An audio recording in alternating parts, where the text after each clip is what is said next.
Guys आज के इस वीडियो में हम बात करेंगे अध्याय संख्या 15 के बारे में। अध्याय संख्या 15 का नाम है सेवा अभिलेख, यानी कि रिकॉर्ड्स ऑफ सर्विस का रिकॉर्ड रखना।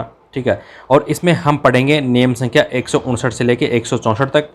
और ये इस अध्याय में सबसे मेन पर्पज़ यही है कि इस अध्याय के अंदर क्या चीज़ है। इसके अंदर यह है कि कोई भी राजकीय कर्मचारी है, उसका जो राजकीय जीवन होता है, जो शासकीय जीवन होता है, उसके पूरे घटनाक्रम का उल्लेख किया जाता है, रिकॉर्ड रखा जाता है।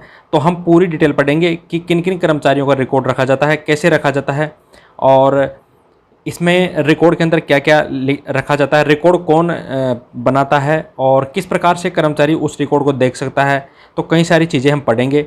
और इसमें यह भी हम पढ़ेंगे कि इसके अंदर जो भी रूल दे रखे हैं 159 से लेकर 164 तक, तो इनमें प्रॉपरली क्या क्या बात बता रखी है, एक एक नियम के बारे में हम डिटेल से बात करेंगे। ठीक है गाइज, तो सबसे पहले हम बात करते हैं नियम संख्या 159 की। ये तो अच्छा काम हो गया कि ये डिलीट हो गया और आपकी भी टेंशन खत्म हो गई कि इसको अभी याद करने की ज़रूरत नहीं है। तो नियम संख्या 159 डिलीट हो गया, इसको पढ़ने की कोई ज़रूरत नहीं है। और अब हम नियम संख्या 160 की बात करेंगे। तो इसमें बता रखा कि सेवा अभिलेख, ठीक है, यानी कि रिकॉर्ड ऑफ सर्विस, इसके बारे में पढ़ेंगे कि आखिर में सेवा का अभिलेख यानी कि सेवा का रिकॉर्ड किस प्रकार किया जाता है, उसके बारे में सारी बोल वचन हम इस नियम के अंदर पढ़ेंगे। ठीक है गाइज, तो ये नियम संख्या 160 की हम बात कर रहे हैं। नियम संख्या 160 सब क्लोज 1 की अगर हम बात करें, 160 सब क्लोज 1 की बात करें, तो इसमें बता रखा है कि प्रत्येक राज्य कर्मचारी के लिए निर्धारित प्रपत्र में उसकी प्रथम नियुक्ति की तारीख से एक सेवा पुस्तिका तैयार की जाएगी। गाइज हम बात कर रहे हैं कि कोई भी राजकीय कर्मचारी है तो उसका जो राजकीय जीवन होता है, ज्वाइनिंग से लेके रिटायरमेंट तक, उसका जो भी पूरा 30-35 साल का या फिर जितने साल वो नौकरी करता है, ज्वाइनिंग से लेके रिटायरमेंट तक का, उसका जो राजकीय जीवन होता है, जो शासकीय जीवन होता है, उसकी पूरी डिटेल हम रखते हैं और उसको बोलते हैं सेवा पुस्तिका। सेवा पुस्तिका के अंदर रखते हैं, जिसको बोलते हैं हम सर्विस बुक। ठीक है, यानी कि वह बुक जिसके अंदर सर्विस का सारा रिकॉर्ड रखा जाता है उसको हम बोलते हैं सेवा पुस्तिका, यानी कि सर्विस बुक। ठीक है, तो सर्विस बुक जो होती है प्रत्येक राज्य कर्मचारी के लिए निर्धारित प्रपत्र में उसकी प्रथम नियुक्ति की तारीख से एक सेवा पुस्तिका तैयार की जाती है। ठीक है, यानी कि प्रत्येक राज्य कर्मचारी कोई भी हो, सभी के लिए सेवा पुस्तिका बनाना जरूरी है। यह सेवा पुस्तिका तैयार की जाती है। ठीक है, और ये पहली बार कब तैयार की जाती है? प्रथम नियुक्ति की तारीख से। ठीक है, यानी कि कर्मचारी जब राजकीय सेवा में पहली बार आएगा, चाहे वो जो एलडीसी बन के आए, चाहे जूनियर अकाउंटेंट बन के आए, चाहे टीचर बन के आए, कुछ भी बन के आए, लेकिन पहली बार जब वो नौकरी पे आएगा, जब वो राजकीय सेवा के अंदर आएगा, तो उसकी प्रथम नियुक्ति की तारीख, यानी कि जिस दिन उसने नियुक्ति ली, अपॉइंटमेंट लिया राजकीय सेवा के अंदर, तो उस तारीख से एक सेवा पुस्तिका तैयार कर दी जाएगी। ठीक है, उसका पूरा रिकॉर्ड उसमें रखा जाएगा सेवा पुस्तिका में कि नाम क्या है, इस कर्मचारी की हाइट क्या है, इसका बॉडी मार्क यानी कि बॉडी में निशान, कोई ऐसा निशान जो मतलब जिससे उसकी पहचान हो सके, उसके अलावा उसके फिंगरप्रिंट, सारी चीज़ें उसमें रिकॉर्ड रखी जाती है। उसके माता पिता का नाम, गांव का नाम और उसका पूरा एड्रेस, मोबाइल नंबर, सारी चीज़ें लिखी जाती है उसके अंदर सेवा पुस्तिका के अंदर। तो इस 160 के अंदर यही बता रखा कि जो सेवा पुस्तिका होती है ना, वो प्रत्येक राज्य कर्मचारी के लिए बनाई जाती है। और कब बनाई जाती है? प्रथम नियुक्ति की तारीख से। ठीक है गाइज, लेकिन गाइज कुछ कर्मचारी ऐसे होते हैं जिनके लिए सेवा पुस्तिका नहीं बनाई जाती। ठीक है, निम्नलिखित के लिए सेवा पुस्तिका तैयार नहीं की जाती। आपसे एग्जाम में पूछा जा सकता है कि वो कौन कौन से कार्मिक है जिनके लिए सेवा पुस्तिका तैयार नहीं की जाती। तो उसमें हम 3 कैटेगरी क, ख और ग में बांट रखा है। क में क्या है कि पूर्णतः अस्थायी आधार पर नियुक्त कर्मचारी होते हैं, उनकी सेवा पुस्तिका तैयार नहीं की जाती है। दूसरा है अल्पावधि या फिर निश्चित अवधि के लिए नियुक्त जो कर्मचारी होते हैं, उनकी भी सेवा पुस्तिका तैयार नहीं की जाती है। स्थायी नियुक्ति के अयोग्य जो कर्मचारी हैं, उनकी भी सेवा पुस्तिका तैयार नहीं की जाती है। ख में बता रखा कि पुलिस के वे कार्मिक जो हेड कांस्टेबल की रैंक से ऊपर नहीं हो। ठीक है, हेड कांस्टेबल की रैंक से ऊपर के नहीं हो, यानी कि कांस्टेबल और हेड कांस्टेबल आ गए इसके अंदर। ठीक है, तो इन दोनों के लिए भी सेवा पुस्तिका तैयार नहीं की जाती है। हेड कांस्टेबल से ऊपर के जितने भी है, जैसे एएसआई हो गया, एसआई हो गया, इंस्पेक्टर हो गया, जो भी है पुलिस में उच्च अधिकारी, उन सब की सेवा पुस्तिका तैयार की जाती है। लेकिन पुलिस विभाग में कांस्टेबल और हेड कांस्टेबल की सेवा पुस्तिका तैयार नहीं की जाती है। ग की अगर हम बात करें तो इसमें चतुर्थ श्रेणी कर्मचारी यानी जो 4th क्लास एम्प्लॉय होता है, उसकी भी सेवा पुस्तिका तैयार नहीं की जाती। अब आप सोच रहे हैं कि सर इस प्रकार तो हम ही पढ़ लेते, आप तो ये चीज़ बताओ ना कि इनकी फिर क्या तैयार की जाती जब सेवा पुस्तिका इनकी तैयार नहीं की जाती। जब आप बता रहे हो सर कि 160 नियम संख्या 160 में आप ये बता रहे हो कि प्रत्येक राज्य कर्मचारी के लिए निर्धारित प्रपत्र में उसकी प्रथम नियुक्ति की तारीख से एक सेवा पुस्तिका तैयार की जाएगी, तो इनके लिए सेवा पुस्तिका तैयार नहीं की जाएगी। आपने बता भी दिया नहीं की जाएगी, तो इनके लिए फिर तैयार क्या किया जाएगा? ठीक है, आपके दिमाग में चल रहा होगा कि सर आपने नियम संख्या 168 में तो यही बताया कि प्रत्येक राज्य कर्मचारी के लिए निर्धारित प्रपत्र में एक सेवा पुस्तिका प्रथम नियुक्ति की तारीख से तैयार की जाएगी। ठीक है, अब यहाँ पर आप बता रहे हो कि ये निम्नलिखित वो कार्मिक है जिनकी सेवा पुस्तिका तैयार नहीं की जाती, तो फिर इनकी क्या तैयार की जाती है? गाइज इनकी भी एक अलग से उसको बोलते हैं सेवा विवरणिका यानी कि सर्विस रोल, सेवा विवरणिका यानी कि सर्विस रोल बोलते हैं। तो इनकी सेवा पुस्तिका तैयार नहीं की जाकर सेवा विवरणिका तैयार की जाती है। ये मैंने आपको बता दिया। मतलब ये जो क और ख और ग में दे रखे हैं ना, ये जो भी कर्मचारी है ना, इनके अलावा सभी की सर्विस पुस्तक तैयार की जाती है, लेकिन इनकी सर्विस सेवा पुस्तिका तैयार नहीं की जाती है, इनकी सेवा विवरणिका तैयार की जाती है। ठीक है गाइज हमने नियम संख्या 160 सब क्लॉज में ये बात की कि किन किन कर्मचारियों के लिए यानी कि कर्मचारी की सेवा पुस्तिका कब तैयार की जाती है।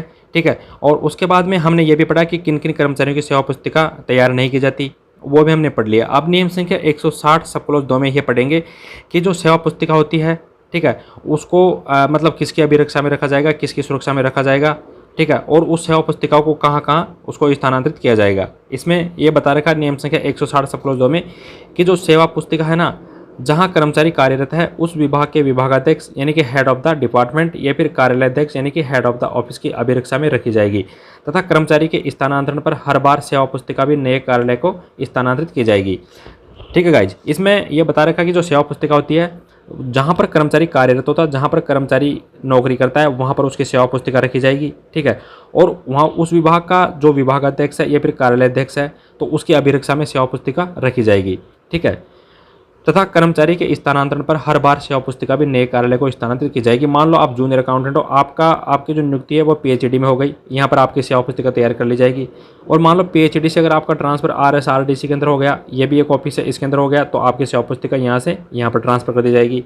और मान लो आपका ट्रांसफर बाद में आरएसआरडीसी से तहसील के अंदर हो गया, तो आरएसआरडीसी से आपकी सेवा पुस्तिका भी तहसील के अंदर भेज दी जाएगी। यानी कि कर्मचारी के स्थानांतरण पर हर बार सेवा पुस्तिका भी नए कार्यालय को स्थानांतरित की जाएगी। ठीक है गाइज, और जो सेवा पुस्तिका होती है जहां कर्मचारी कार्यरत है उस विभाग का जो विभागाध्यक्ष है, आपसे एग्जाम में पूछा जा सकता है कि कर्मचारी की सेवा पुस्तिका किसकी अभिरक्षा में रखी जाएगी। ठीक है, तो इसमें बता रखा कि सेवा पुस्तिका जहां कर्मचारी कार्यरत है उस विभाग के विभागाध्यक्ष या फिर कार्यालयाध्यक्ष की अभिरक्षा में रखी जाएगी। अब हम बात करेंगे नियम संख्या 160 सब क्लॉज 3 की। इसमें यह बता रखा कि सेवा पुस्तिका की जो लागत होती है सरकार वहन करेगी, यानी कि सेवा पुस्तिका के ऊपर जो भी खर्चा आएगा उसको बनाने का वो सारा खर्चा सरकार द्वारा वहन किया जाएगा, कर्मचारी से एक भी पैसा नहीं लिया जाएगा। ठीक है गाइज, कर्मचारी की सेवानिवृत्ति, त्यागपत्र और सेवा मुक्ति या फिर सेवा समाप्ति पर सेवा पुस्तिका उस कर्मचारी को नहीं दी जाएगी। किसी कर्मचारी का रिटायरमेंट हो गया यानी कि सेवानिवृत्ति हो गई, या फिर उसने त्यागपत्र दे दिया अपनी सेवा से, या फिर उसकी सेवा को समाप्त कर दिया गया, तो ऐसी दशा में सेवा पुस्तिका उस कर्मचारी को नहीं दी जाएगी। ऐसा नहीं है कि कर्मचारी का रिटायरमेंट हो गया और कर्मचारी बोले कि सर मेरा रिटायरमेंट हो गया तो आप मेरी सेवा पुस्तिका मुझे दे दीजिए। नहीं, कभी नहीं मिलेगी आपकी सेवा पुस्तिका। सेवानिवृत्ति पर भी नहीं मिलेगी, त्यागपत्र पर भी नहीं मिलेगी, और अगर आपके कर्मचारी की सेवा समाप्त कर दी जाती है तो उस केस में भी सेवा पुस्तिका कर्मचारी को नहीं दी जाएगी। ठीक है गाइज, ये आपको अच्छे से डिटेल में याद रखना है और ध्यान रखना है। अब हम बात करें नियम संख्या 160 सब क्लॉज 4 सब क्लॉज क की।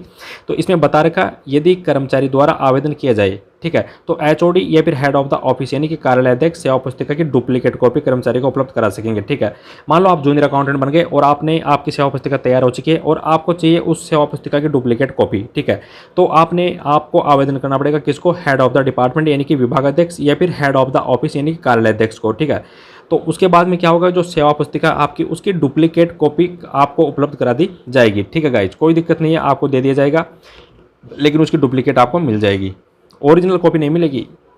160 सब क्लॉज 4 सब क्लॉज ख की अगर हम बात करें तो इसमें बता रखा कि डुप्लीकेट कॉपी के लिए प्रति कॉपी 2 रुपये कर्मचारी से वसूला जाएगा, और यह 2 रुपये का जो आदेश है वो 18 जनवरी 2016 से आया था। इससे पहले 1 रुपया प्रति कॉपी लिया जाता था। यानी कि अगर आप जूनियर अकाउंटेंट हो और आपने अपनी सेवा पुस्तिका की डुप्लीकेट कॉपी मांगी तो प्रति कॉपी जो एक कॉपी की जाएगी ना, फोटो कॉपी, तो उसका 2 रुपया, हर कॉपी का आपसे 2 रुपया वसूला जाएगा। जैसे आपने 10 पेज ले लिए तो 2 को 10 से गुणा करेंगे तो 20 रुपये आपसे वसूल कर लिया जाएगा। ठीक है गाइज, नियम संख्या 160 सब क्लोज 4 सब क्लोज ग की अगर हम बात करें तो इसमें बता रखा कि सेवा पुस्तिका की वर्तमान प्रविष्टियों को डुप्लीकेट सेवा पुस्तिका में हेड ऑफ द डिपार्टमेंट या फिर हेड ऑफ द ऑफिस द्वारा नकल कर वेरीफाई किया जाएगा तथा कर्मचारी के अनुरोध पर बाद में भी समय समय पर आदेना किया जाएगा। ठीक है, यानी कर्मचारी के पास जो डुप्लीकेट सेवा पुस्तिका पड़ी है उसमें भी जो हेड ऑफ द डिपार्टमेंट या फिर हेड ऑफ द ऑफिस है वो उसमें भी एंट्री कर सकता है और एंट्री करने के बाद में उसको क्या करेगा, वेरीफाई करेगा। और बाद में भी यदि जरूरत पड़ गई तो उस डुप्लीकेट सेवा पुस्तिका के अंदर हेड ऑफ द डिपार्टमेंट या फिर हेड ऑफ द ऑफिस क्या करेगा, उसको अपडेट करेगा एंड देन वो क्या करेगा, वो उस सभी एंट्रियों को वेरीफाई करेगा, प्रमाणित करेगा। ठीक है गाइज अब हम बात करेंगे नियम संख्या 160 सब क्लोज 4 सब क्लोज घ की। इसमें बता रखा है कि केवल विभाग में रखी गई सेवा पुस्तिका ही अधिकृत दस्तावेज माना जाएगा। यानी कि कर्मचारी जहां पर कार्यरत है उसकी जो सेवा पुस्तिका जिस विभाग में रखी जाती है तो वो उसकी जो सेवा पुस्तिका होती है ना ओरिजिनल, वही क्या माना जाएगा, अधिकृत दस्तावेज यानी कि ऑथोराइज डॉक्यूमेंट माना जाएगा। लेकिन यदि यह मूल सेवा पुस्तिका, कौन सी सेवा पुस्तिका, जो मूल सेवा पुस्तिका होती है, जो ओरिजिनल सेवा पुस्तिका होती है, उपलब्ध ना हो तो कर्मचारी का वेतन स्थिरीकरण साथ में पेंशन प्रकरणों का जो निपटान है ना वो कर्मचारी के पास पड़ी डुप्लीकेट सेवा पुस्तिका की सहायता से किया जा सकता है। लेकिन जो डुप्लीकेट सेवा पुस्तिका वो कैसी होनी चाहिए, जो सत्यापित हो। ठीक है, यानी कि सत्यापित होनी चाहिए।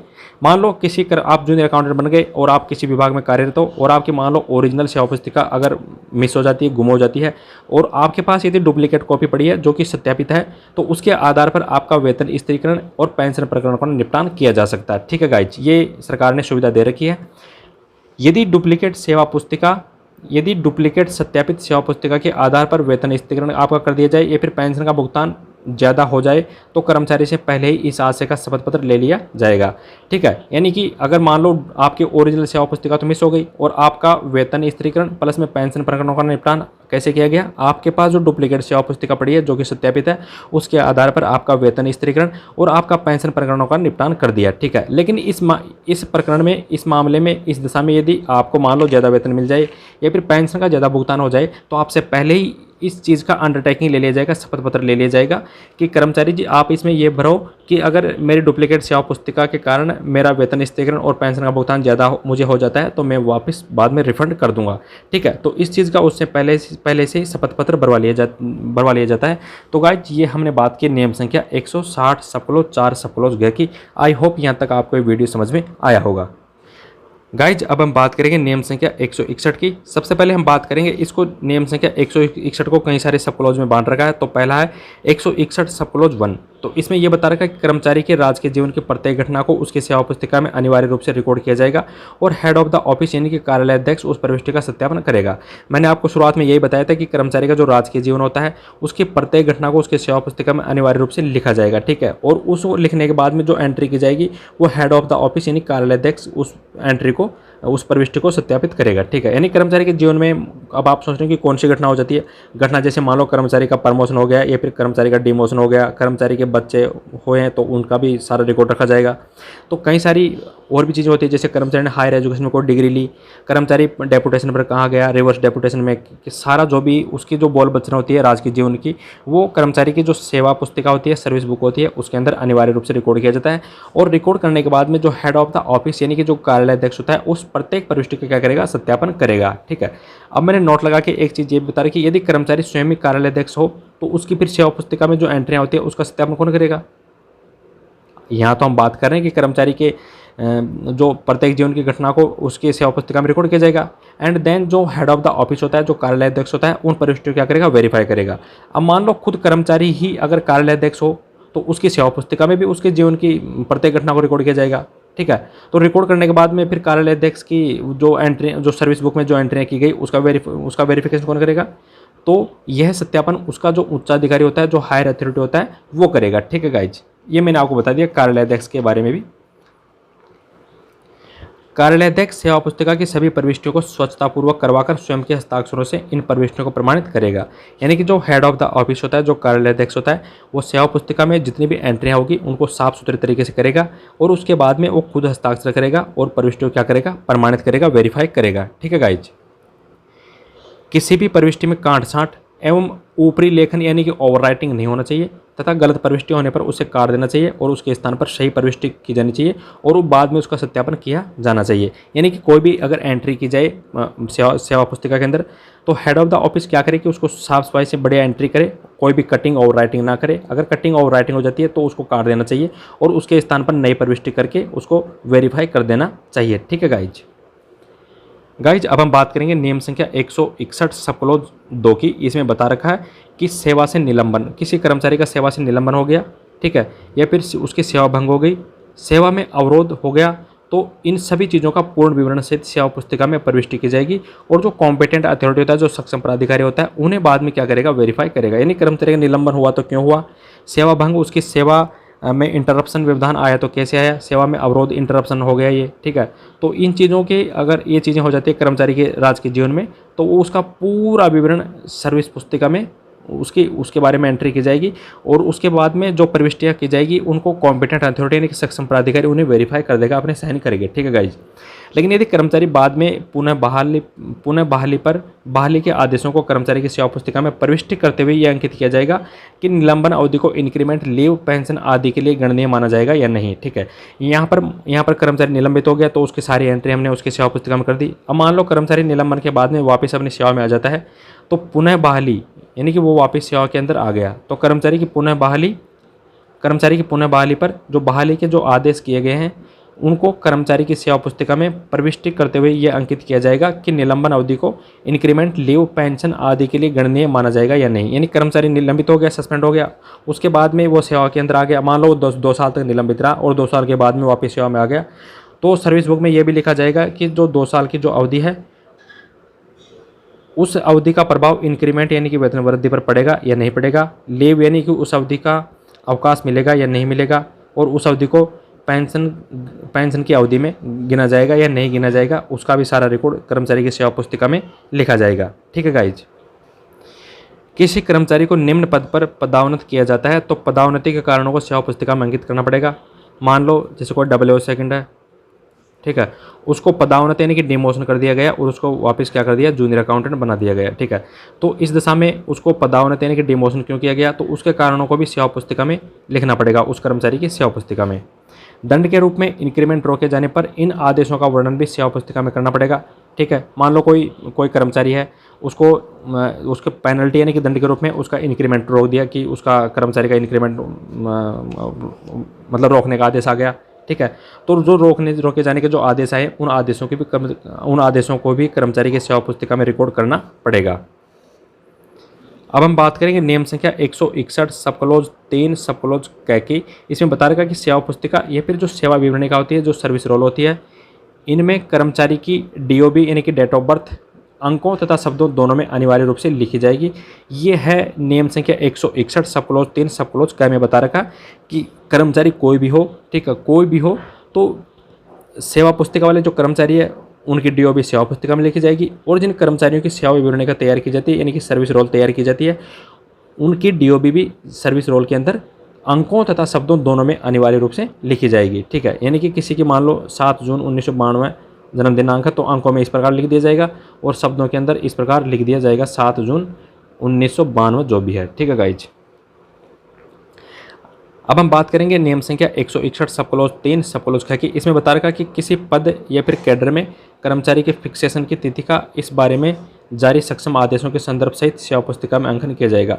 आप जूनियर अकाउंटेंट बन गए और इसके बाद में आपका क्या होगा, फिक्सेशन यानी कि स्थायीकरण होगा, तो इस स्थायीकरण के जो भी आदेश है उनको सभी जो चीज़ें हैं वो सेवा पुस्तिका के अंदर उनका रिकॉर्ड रखा जाएगा। नियम संख्या 161 सब क्लॉज 3 सब क्लॉज ग की अगर हम बात करें तो सेवा में आने के बाद अर्जित शैक्षणिक योग्यता की एक टिप्पणी भी सेवा पुस्तिका में अंकित की जाएगी। आप जूनियर अकाउंटेंट बन गए और आपकी जूनियर अकाउंटेंट बनने के बाद में मान लो आपने PhD कर ली, ठीक है, आपने PhD कर ली, तो PhD की जो आपने जो शैक्षणिक योग्यता अर्जित की उसकी भी एक टिप्पणी सेवा पुस्तिका में अंकित की जाएगी। 161 सब क्लॉज 4 की अगर बात करें तो इसमें है कि हेड ऑफ द ऑफिस यानी कार्यालयाध्यक्ष अपने अधीन कार्यरत किसी भी गजेटेड ऑफिसर्स, GO का मतलब गजेटेड ऑफिसर्स यानी कि राजपत्रित अधिकारी को अन्य कर्मचारियों की सेवा पुस्तिकाओं की प्रविष्टियों के सत्यापन एवं अभिरक्षा हेतु शक्तियों का प्रत्यायोजन कर उसे अधिकृत कर सकता है। यानी कि जो हेड ऑफ द ऑफिस होता है वो किसी अन्य जो अपने उसके अधीन जो भी नियंत्रणाधीन जो भी गजेटेड ऑफिसर्स होते हैं, जो राजपत्रित अधिकारी होते हैं, उनको कह सकता है कि आप जो अपने विभाग के जितने भी कर्मचारी हैं, आप उनकी सेवा पुस्तिका आप खुद आपकी सुरक्षा में रखें, और उन्हीं जो सेवा पुस्तिका में जो एंट्री की जाएगी, जो प्रविष्टियाँ को की जाएगी, आप उनको सब आप ही वेरीफाई करो। तो ये क्या किया हेड ऑफ द ऑफिस ने, क्या किया कि अपनी जो पावर है उसको प्रत्यायुक्त कर दिया, किसको, राजपत्रित अधिकारी को। यानी कि हेड ऑफ द ऑफिस ने अपनी शक्ति किसको दे दी, गजेटेड ऑफिसर्स को। किस मामले में, कर्मचारियों की सेवा पुस्तिका की अभिरक्षा के लिए, और कर्मचारी की जो सेवा पुस्तिका होती है उसमें जितनी भी एंट्रियाँ होगी वो अब गजेटेड ऑफिसर्स करेंगे और यही वेरीफाई करेंगे। तो ये पावर पहले हेड ऑफ द ऑफिस के बाद थी, लेकिन हेड ऑफ द ऑफिस ने यह पावर किसको दे दी, गजेटेड ऑफिसर्स यानी कि राजपत्रित अधिकारी को। ठीक है गाइज, आई होप यहाँ तक आपको वीडियो समझ में आया होगा। नियम संख्या 161 सब 5 की बात की जाए तो इसमें बता रखा है कि प्रत्येक हेड ऑफ द ऑफिस यानी कि कार्यालयाध्यक्ष, प्रत्येक कार्यालयाध्यक्ष अपने अधीन कार्यरत कर्मचारियों को साल में एक बार सेवा पुस्तिका का अवलोकन करवाकर कर्मचारी की सेवा पुस्तिका में संबंधित स्तंभ यानी कि कॉलम में कर्मचारी से हस्ताक्षर भी करवाएगा। आप जूनियर अकाउंटेंट बन गए और बाद में आप ये चाहते हो कि मैं एक बार मेरी सेवा पुस्तिका देखना चाहता हूँ कि वो उसमें क्या क्या चल रहा है, क्या नहीं चल रहा है, तो आप जो आपका विभाग का हेड ऑफ द ऑफिस है, जो कार्यालयाध्यक्ष है, आपको साल में केवल एक बार, बार नहीं, केवल एक बार, साल में एक बार आपको सेवा पुस्तिका दिखा देगा। आप उसका अवलोकन कर सकते हो, ऑब्जर्वेशन कर सकते हो। ठीक है, और उसके बाद में आपके साइन भी करवाए जाएंगे कि कर्मचारी ने इस सेवा पुस्तिका को कब देखा, कब अवलोकन किया, तो कॉलम के अंदर आपसे हस्ताक्षर करवा लिया जाएगा। ठीक है गाइज, इस दशा में नोट लगा कि इसमें बता रखा कि अवलोकन के दौरान, ठीक है, किसी गलती का पता लगने पर कर्मचारी लिखित में हेड ऑफ द ऑफिस को सूचना देगा। ठीक है, और आपने अवलोकन कर रहे हैं आप अपनी सेवा पुस्तिका का, बाद में आपको लगा कि यार इसके अंदर तो मेरी डेट ऑफ बर्थ गलत लिख रखी है या फिर कोई भी चीज़ गलत लिख रखी है, तो आप जो हेड ऑफ द ऑफिस होता है, जो कार्यालयाध्यक्ष होता है, उसको आप लिखित में सूचना दोगे और उसके बाद में उसको सही करवाओगे। ठीक है, हेड ऑफ द ऑफिस को सूचना देगा। ठीक है, तथा हेड ऑफ द ऑफिस जो कार्यालयाध्यक्ष तथ्यों एवं रिकॉर्ड के आधार पर गलती का क्या करेगा, सुधार करेगा। ठीक है गाइज, नियम संख्या 162 की अगर हम बात करें तो इसमें बता रखा कि यदि एक राज्य कर्मचारी का विदेश सेवा में स्थानांतरण हो जाए, ठीक है, तो हेड ऑफ द ऑफिस या फिर एचओडी उसकी सेवा पुस्तिका एजी राजस्थान, महालेखाकार राजस्थान में अंकेक्षण जो अधिकारी होता है उसको भेजी जाएगी। जैसे आप जूनियर अकाउंटेंट बन गए और जूनियर अकाउंटेंट बनने के बाद में आपको मान लो डेपुटेशन पर भेज दिया गया। ठीक है, जैसे मान लो आपको रिको के अंदर डेपुटेशन पर भेज दिया, तो इस दिशा में जो हेड ऑफ द ऑफिस है, आपके विभाग का हेड ऑफ द ऑफिस यानी कार्यालयाध्यक्ष, और जो हेड ऑफ द डिपार्टमेंट है यानी कि विभागाध्यक्ष, आपकी जो सेवा पुस्तिका है वो एजी राजस्थान यानी कि महालेखाकार राजस्थान में एक होता है ऑडिट ऑफिसर यानी कि अंकेक्षण अधिकारी, उसको भेजी जाएगी आपकी सेवा पुस्तिका। किस मामले में, जब आप विदेश सेवा में यानी कि डेपुटेशन पर आपका ट्रांसफर कर दिया जाए तो। ठीक है गाइज, विदेश सेवा से राज्य की सेवा में पुनः आने पर उसकी सेवा पुस्तिका पुनः ऑडिट ऑफिसर को प्रेषित की जाएगी तथा यह अधिकारी विदेश सेवा में व्यतीत की गई अवधि की प्रविष्टियों को सत्यापित करेगा।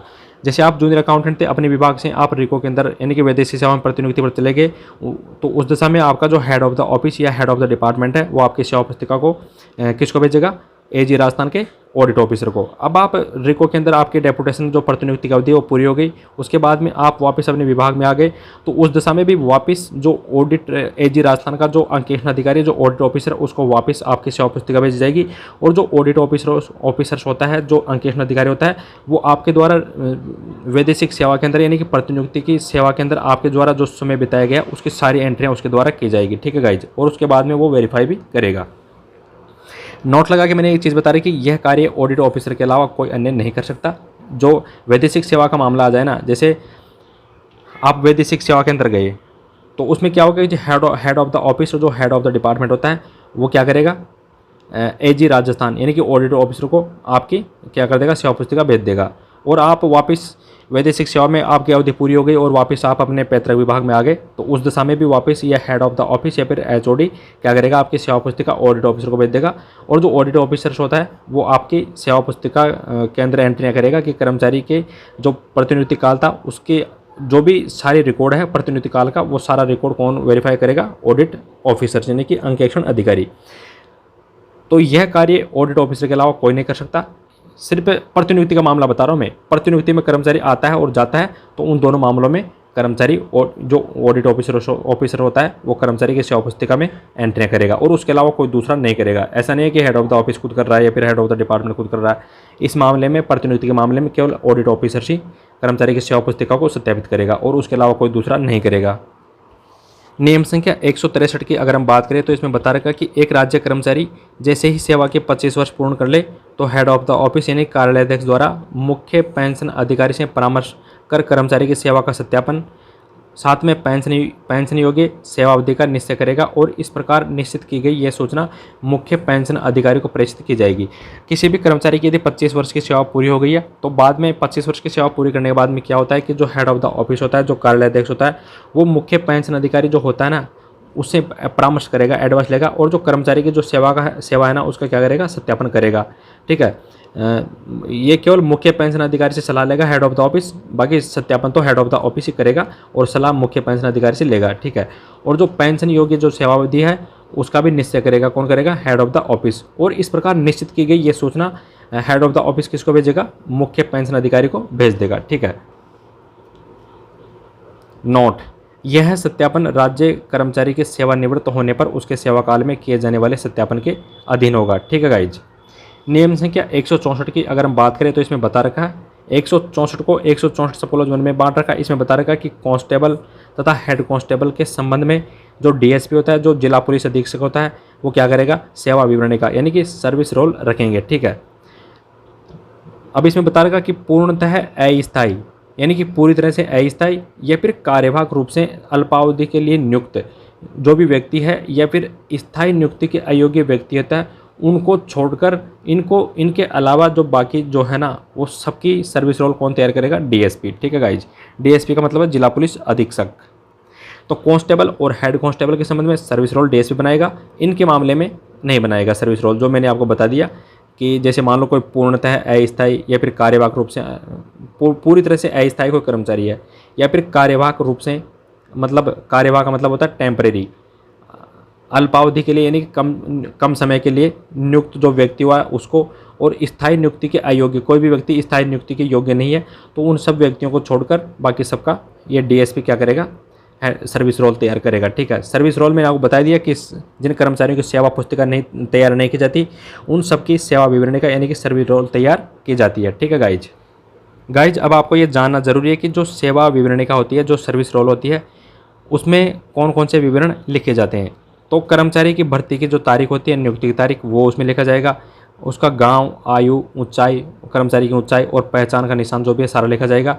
तो एक बार आप इसको पढ़ लें, ज़्यादा दिक्कत वाली बात नहीं है।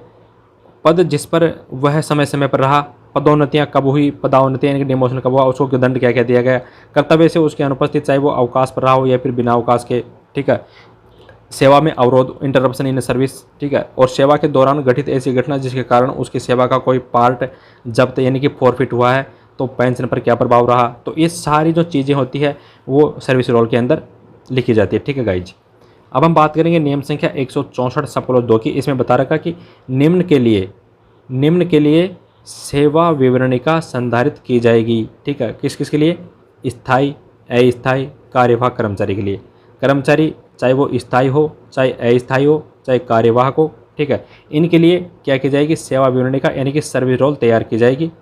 एग्जाम्पल की अगर बात करें जैसे 4th क्लास एम्प्लॉई। ठीक है गाइज, जो 4th क्लास एम्प्लॉई होता है इनकी भी सर्विस रोल यानी कि सेवा विवरणिका तैयार की जाती है। 164 सब 3 की अगर हम बात करें तो इसमें बता रखा कि कर्मचारी को सेवा विवरणिका यानी कि सर्विस रोल की डुप्लीकेट कॉपी दी जा सकती है तथा इसके लिए 2 रुपये का भुगतान करना पड़ेगा कर्मचारी को, और यह आदेश 18 जनवरी 2016 से लागू है। इस बारे में भी रूल 160 सब 4 के प्रावधान लागू रहेंगे। 160 सब 4 में हमने पढ़ा था कि सर्विस पुस्तिका जो होती है, सर्विस बुक होती है, जो सेवा पुस्तिका होती है, उसकी भी अगर कॉपी किसी कर्मचारी को चाहिए तो प्रति पेज 2 रुपये कर्मचारी से वसूला जाएगा। तो वो नियम भी यहाँ पर अप्लाई यानी कि लागू हो जाएगा। 164 सब 3 में बता रखा कि सर्विस रोल होती है उसकी डुप्लीकेट कॉपी के लिए 2 रुपये लिया जाएगा, लेकिन 160 सब 4 में ये बता रखा कि सर्विस बुक की डुप्लीकेट कॉपी के लिए भी 2 रुपया लिया जाएगा। ठीक है गाइज, तो आपको डिफरेंस ध्यान रखना है। जो सेवा पुस्तिका होती है उसकी प्रति यानी कि डुप्लीकेट कॉपी ली जाएगी तो प्रति पेज के हिसाब से 2 रुपये लिया जाएगा। वो कौन से नियम में बता रखा है, 160 सब 4 में। लेकिन जो सेवा विवरणिका होती है, ठीक है, जो सेवा विवरणिका होती है उसकी अगर डुप्लीकेट कॉपी चाहिए तो उसकी क्या किया जाएगा कि कॉपी के लिए उससे भी 2 रुपये प्रति पेज के हिसाब से भुगतान कर लिया जाएगा। और ये कौन से नियम में बता रखा है, नियम संख्या 164 सब 3 में। ठीक है गाइज, तो इन दोनों का आप ध्यान रखना। और मैंने आपको बता दिया गाइज कि इसके अंदर किन किन कर्मचारियों की सेवा पुस्तिका तैयार की जाती है। देखिए, कर्मचारी चाहे कैसा भी हो, उसके बारे में मैंने आपको बता दिया कि कर्मचारी की या तो तैयार की जाएगी सेवा पुस्तिका, ठीक है, कर्मचारी की या तो की जाएगी सेवा पुस्तिका तैयार, या फिर क्या की जाएगी, सेवा विवरणिका। तो ये मैंने आपको बता दिया कि किन किन कर्मचारियों की सेवा पुस्तिका तैयार की जाएगी, किन किन कर्मचारियों की सेवा विवरणिका तैयार की जाएगी। सेवा पुस्तिका को सर्विस बुक बोलते हैं और सेवा विवरणिका को सर्विस रोल बोलते हैं, ठीक है गाइज। ये मैंने आपको पूरी बोल वचन पढ़ा दिया कि सेवा पुस्तिका कहाँ से कहाँ ट्रांसफर की जाएगी, इसकी डुप्लीकेट कॉपी किस चली जाएगी, इसकी सेवा पुस्तिका का खर्च किससे वहन किया जाएगा, सेवा पुस्तिका में क्या क्या रिकॉर्ड रखा जाता है, वो हमने सारा पढ़ लिया। और डुप्लीकेट कॉपी किस प्रकार ली जाती है, और सेवा विवरणिका के बारे में मैंने पढ़ा कि आखिर में जो सेवा विवरणिका होती है, जो सर्विस रोल होता है, वो किन किन कर्मचारियों को तैयार किया जाता है। तो गाइज, आप मस्ती से इस वीडियो को पढ़ें। ये आपका ये अध्याय संख्या जो है ये कंप्लीट हो गया 15वां। और आज के वीडियो में सिर्फ इतना ही। Thank you for watching this video. जय हिंद, जय भारत, वंदे मातरम।